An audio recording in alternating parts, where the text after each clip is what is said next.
Hi everyone, Lisa Haven here, and I've got a huge report on net neutrality. Here's what they're not telling you about net neutrality itself. Now, all over the news, you've heard talks about even Donald Trump's man saying this is a great thing, it is a good thing that it has been repealed. No more net neutrality. And I agree 100%.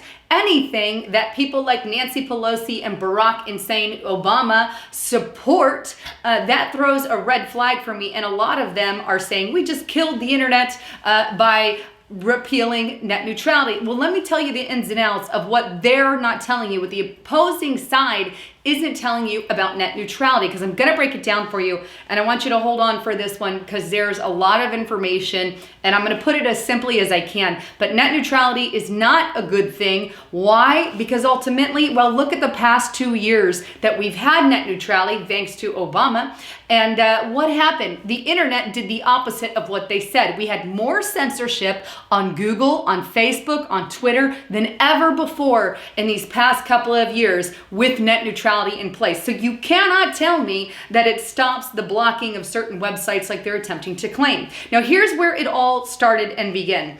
Now, generally, there are two types of ISPs, internet service providers, or two sections of those. We have your first one, which is your last mile carrier. That would be who you pay monthly your internet service to. Some examples would be through your phone line, your coax cable, your fiber, your wire, whatever's going to your home. But that's who you pay your monthly services to. The second one is called the back end or the backhaul carriers. They're more of the big corporations, the big companies that make up the whole internet thing, and they invest trillions and trillions of dollars to run and continue the fiber optic cables everywhere on the internet. Well, the backhaul carriers got together and formulated a kind of plan to make this internet thing work. And they came up with a fair way to make the process, and the process in which they called symmetric peering arrangement. That was born out of all these big corporations talking about how to work the internet. Now, what is symmetric peering arrangement?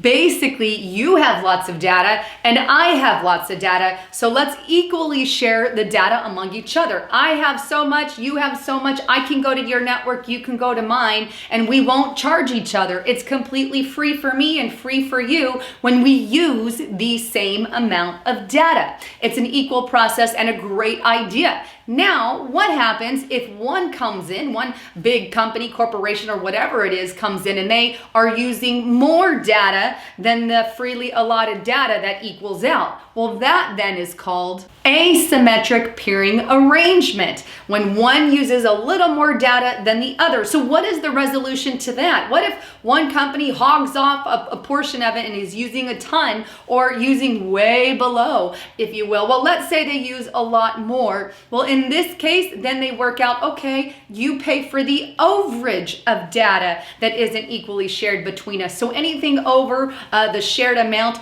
you're going to pay a lump sum for that overage data. And here's the kicker. This is what basically led to the internet. All this data working and network sharing and these processes, the asymmetrical peering arrangement, all this led to the open internet that we have today. Now, remember, anyone and everyone can get on this system and share the data, or share the exchanges within each other, within the network. Anyone can do it. So anyone's welcome aboard. Well, along comes Netflix. And Netflix gets on the system and they start using a whole lot more than everyone else. Therefore, they fall in the category of the asymmetric peering arrangement. Why? Because they're using massive amounts of data.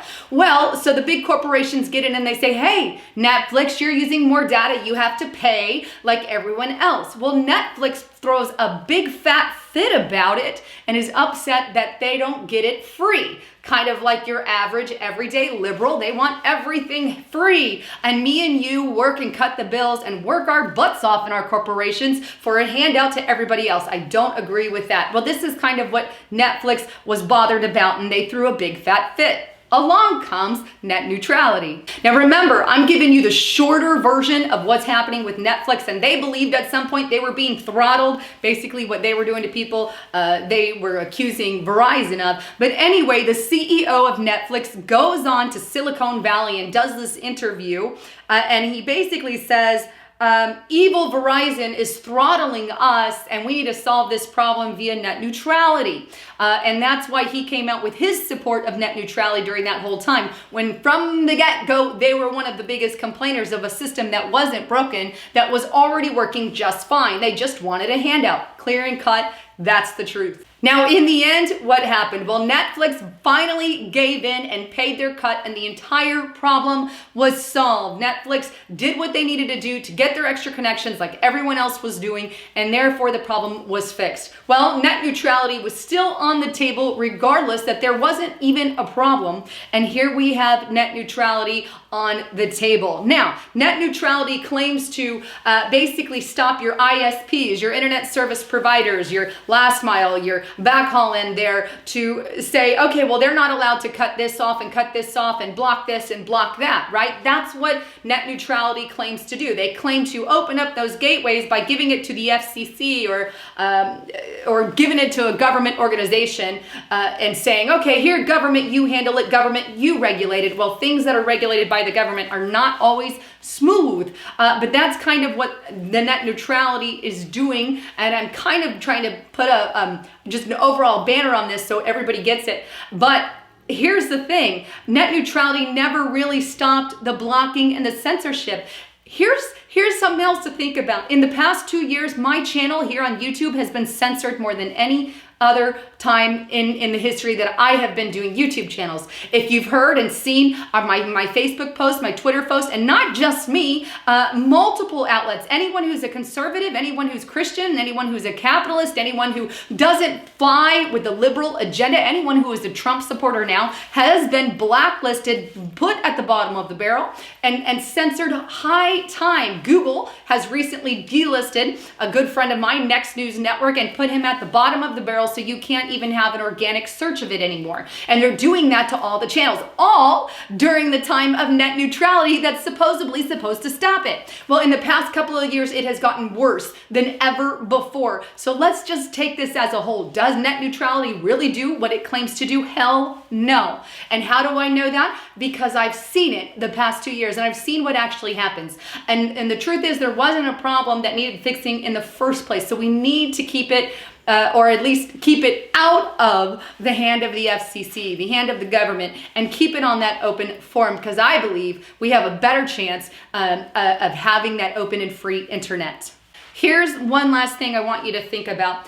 Organizations like Facebook, Twitter, and Google, YouTube, those things, and falls under Google now, those organizations are your biggest censorship lions, censorship prowlers. They censor any and everyone that doesn't agree with their agenda, and they're doing it hardcore. They got a monopoly, and they're taking advantage of those monopolies that they have. Fully illegal, in my opinion, but nonetheless, they are some of the biggest companies that have pushed for net neutrality. You have to ask yourself why. Why is Facebook pushing for it? Why is Twitter pushing for it? Why is Google pushing for it when they're the ones censoring you? Good question. All I have to say in the end and in the conclusion, anything that Barack Obama is supporting and anyone like Nancy Pelosi and those on the far left, well, I see a huge red flag in that, and I know exactly where that's headed, and that's headed into communist-style censorship. Go to North Korea, go to all these other countries, and they have massive censorships where you're not allowed to see certain things. China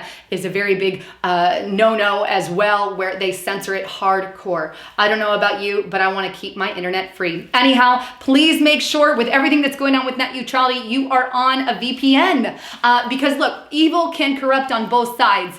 We're not going to have anything perfect. So yes, the ISPs, the big corporations can go corrupt as well. They already are. That's a fact. and one has one corruption, the other has one corruption, so we're a bit screwed. That's why I tell everyone, get on a virtualshield.com/Lisa Haven. Get on a VPN. Protect yourself with everything that's going on with net neutrality. No matter which way the cookie crumbled, you need that extra added protection. So virtualshield.com/Lisa Haven. Right now it's 20% off. Huge deal. I believe it's going through Christmas. So make sure you click the link below, go there, sign up for that as well. And they have little extra packets and stuff that you can sign on, but it's literally under $5 a month. It's a huge deal. Well, thanks again for tuning in. I'm Lisa Haven, signing out.